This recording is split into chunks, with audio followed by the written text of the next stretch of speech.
Hey, what's up guys? Oke guys, di video kali ini gue akan menceritakan seluruh cerita dari film Boneless Ones yang dirilis pada tahun 2016. Di dalam film ini bercerita tentang 5 orang yang ingin pergi ke sebuah kabin di tengah hutan. Pada awal membeli kabin tersebut tidak ada yang aneh. Tetapi setelah mereka mulai membersihkan seluruh ruangan yang ada, barulah muncul hal-hal yang aneh. Bagaimanakah kisah selanjutnya? Yuk kita masuk saja ke ceritanya guys.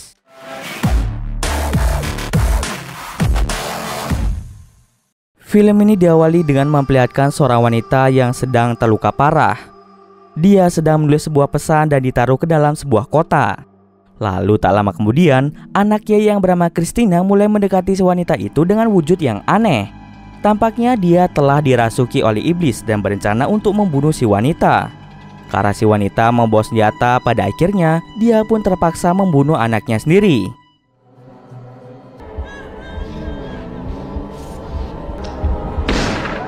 Scene kemudian berpindah memperlihatkan 5 orang yang sedang menuju ke sebuah kabin di tengah hutan. Mereka bernama Emily, Jesse, Woodrow, Michelle, dan juga adik dari Emily yang disabilitas bernama Zack. Emily berencana untuk membeli kabin yang letaknya berada di tengah hutan. Sebelum sampai ke kabin, mereka singgah terlebih dahulu di sebuah toko untuk membeli bensin. Tak lupa Woodrow juga membeli banyak minuman untuk mereka berpesta saat mereka tiba nanti. Dirinya juga menyuruh si penjaga toko untuk mengantarkan beberapa minuman tepat di hari Sabtu. Setelah selesai mengisi bensin dan juga membeli beberapa minuman, mereka pun dengan segera pergi ke kabin.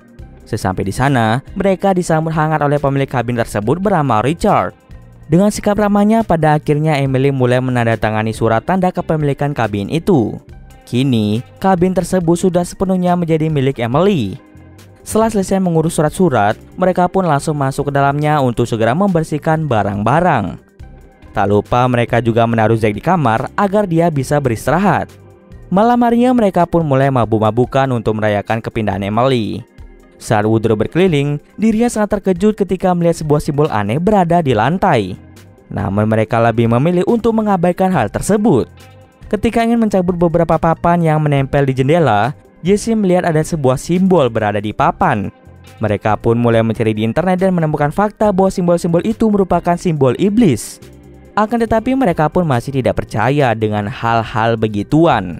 Di saat yang sama pula, tampak Zack mulai menunjukkan sikap yang aneh. Bahkan secara tiba-tiba terdengar sebuah suara yang mulai menghasut Zack.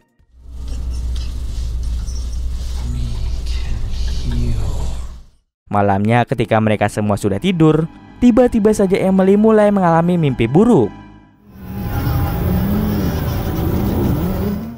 Keesokan paginya ketika Emily dan juga Jesse ingin mengecek keadaan dari Zack, mereka sangat terkejut karena melihat Zack yang sudah bisa berjalan. Padahal sejak Zack mengalami kecelakaan bersama dengan ibunya, Zack sudah tidak bisa lagi berjalan. Tetapi anehnya, secara tiba-tiba saja Zack bisa berjalan.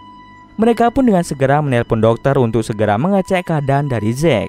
Salah satu dokter bernama Wesenberg mencoba untuk mengecek keadaannya. Dan alangkah terkejutnya, Wesenberg merasakan ada yang aneh di dalam tubuh dari Zack. Oleh karena itu, si dokter memutuskan untuk membawa Zack ke rumah sakit tempat ia bekerja. Tetapi di dalam perjalanan menuju rumah sakit, Zack langsung membunuh dokter itu. Setelah berhasil membunuhnya, Zack segera berjalan kembali ke kabin.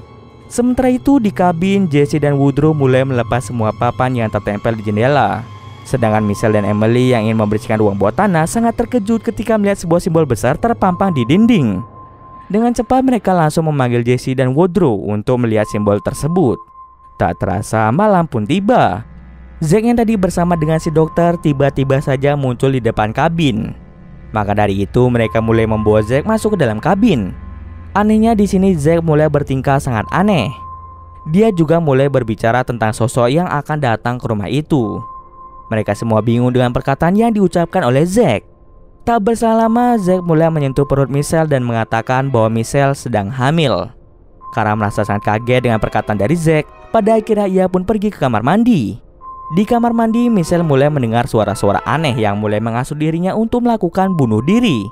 Pada akhirnya ia pun mengambil gunting dan tanpa ragu langsung menusuk perutnya sendiri. Balik lagi ke ruang tengah.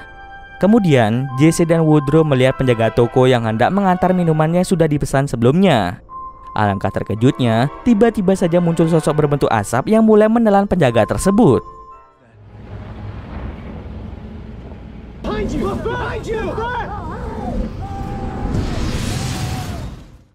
Di saat yang sama pula, suara Zack mulai berubah dan dia pun mengatakan bahwa Michelle dalam keadaan sekarat.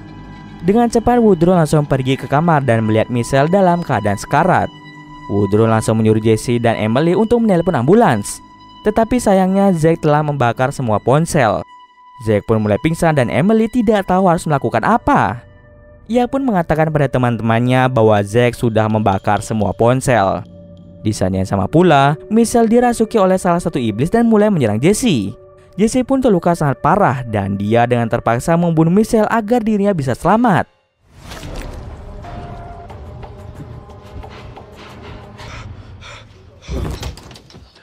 Akibat tusukan yang didapatkan di daerah mata membuat Jesse menjadi buta.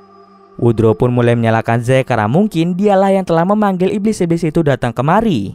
Saat ingin kembali, Woodrow tiba-tiba saja didorong oleh iblis itu yang menyebabkan kakinya menjadi patah. Tidak hanya itu saja, dia juga tertusuk oleh senjata yang ia bawa sendiri. Di saat yang sama, Woodrow juga dirasuki oleh iblis dan mulai menyerang Jesse. Dengan cepat, Emily langsung memukul Woodrow tepat di kepala. Karena Zack tidak meminum obat, ia pun mulai mengalami kejang-kejang dan terpaksa Jesse mulai mengambil obatnya di kamar. Saat ingin mengambil obatnya, ia tidak sengaja menjatuhkan obatnya. Dari bawah kasur, iblis itu mulai masuk ke dalam tubuh Jesse yang sudah lemah. Pada akhirnya ia pun mulai menusuk perutnya sendiri menggunakan pisau. Beruntungnya Emily datang tepat pada waktunya sehingga Jesse tidak jadi menusuk perutnya.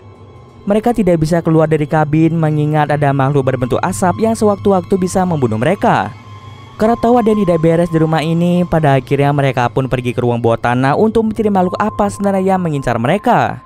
Mereka pun menemukan sebuah kotak yang sudah ditulis oleh wanita di awal cerita. Surat itu berisi bahwa iblis-iblis itu harus disegel kembali agar iblisnya tidak menyerang mereka. Iblis itu suka masuk ke dalam tubuh yang memiliki kekurangan seperti Zack. Dengan embel-embel bisa menyembuhkan seseorang yang memiliki kekurangan. Emily pun mulai menyimpulkan bahwa sejak pertama kali mereka datang ke sini, ada banyak papan yang menutup semua jendela. Dan papan-papan itu terdapat banyak simbol yang berguna untuk menyegel iblis tersebut. Mereka telah membuka semua papan yang artinya iblis itu kembali bebas.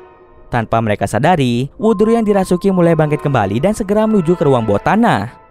Zack yang tahu iblis itu mulai mencari kakaknya, pada akhirnya ia pun mulai menggambar simbol-simbol yang berguna untuk menyegel iblis tersebut. Tidak diduga, Jesse mendapatkan tusukan dari Woodrow. Beruntungnya Emily berhasil mengalahkan Woodrow. Ia pun langsung kembali ke atas untuk mencari Zack. Zack pun menyuruh Emily untuk menempelkan semua kertas segel yang telah ia buat ke jendela agar bisa mengusir iblis tersebut. Di saat yang sama pula, Jesse yang sudah dirasuki langsung menusuk Emily di bagian perut. Walaupun Emily sudah terkena tusukan, pada akhirnya ia pun berusaha keras untuk melawan Jesse.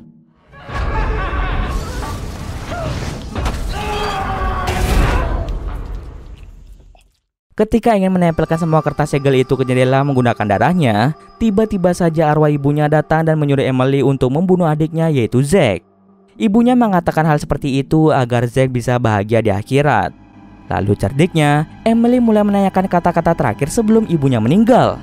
Namun ternyata iblis itu salah menjawab, yang pada akhirnya Emily sadar bahwa itu bukanlah arwah dari ibunya, melainkan sosok iblis yang sedang menyamar.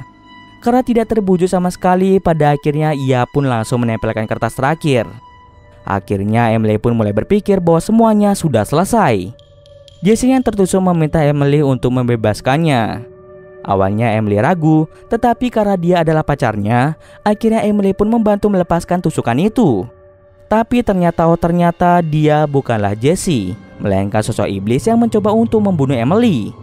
Sebelum iblis itu benar-benar tersegel, dia sempat memasuki tubuh Jesse dan mulai menyerang Emily. Dia langsung menyerang Emily tepat di bagian tulang ekor yang mengakibatkan Emily pun menjadi lumpuh. Beruntungnya Zack berhasil menyelamatkan kakaknya. Setelah kejadian yang menimpa mereka, Emily tidak bisa merasakan kakinya alias dia lumpuh permanen. Sedangkan Zack tiba-tiba saja menjadi segar bugar seperti layaknya manusia normal. Hal itu disebabkan karena sebelumnya iblis itu telah merasuki tubuh dari Zack. Karena tubuh Zack cacat, maka iblis itu pun tidak bisa mempergunakan tubuh Zack. Agar iblis itu bisa leluasa menggerakkan tubuh dari Zack, oleh karena itu si iblis harus menyembuhkan tubuhnya terlebih dahulu agar iblisnya bisa menggerakkan tubuh dari Zack. Nah, itulah alasan mengapa Zack bisa kembali normal. Dan cerita pun selesai.